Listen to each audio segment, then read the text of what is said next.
The current situation in Lesvos, it can be said that it's the main island of receiving refugees from Turkey, and actually now there are more than 7,000 asylum seekers on the island, and there is a main hotspot there, the camp of Moria, which was built about 3 years ago in the frame of the EU-Turkey agreement. I work as a lawyer with Legal Center Lesvos, so we provide legal aid to asylum seekers, and which means that we undertake the management of their asylum cases, and we help them with their asylum claims and with procedural issues in relation to the police, to the asylum service. We provide help during and preparation for the asylum interviews, and we also are involved in detention issues, and we help people that are detained.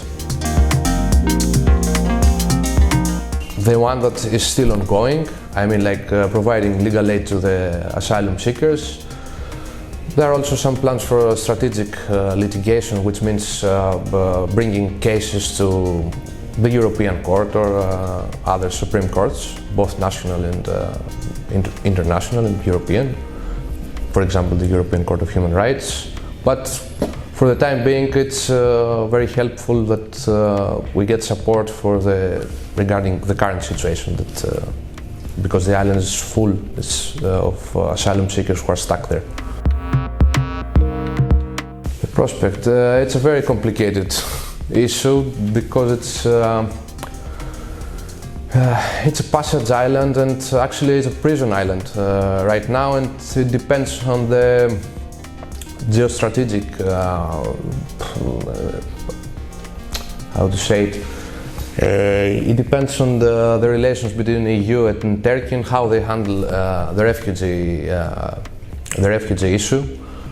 Because there are many people in Turkey, currently located in Turkey, who try to cross to Europe through Lesvos, and the situation is still ongoing, and it seems that it will continue to be like that in the forthcoming future.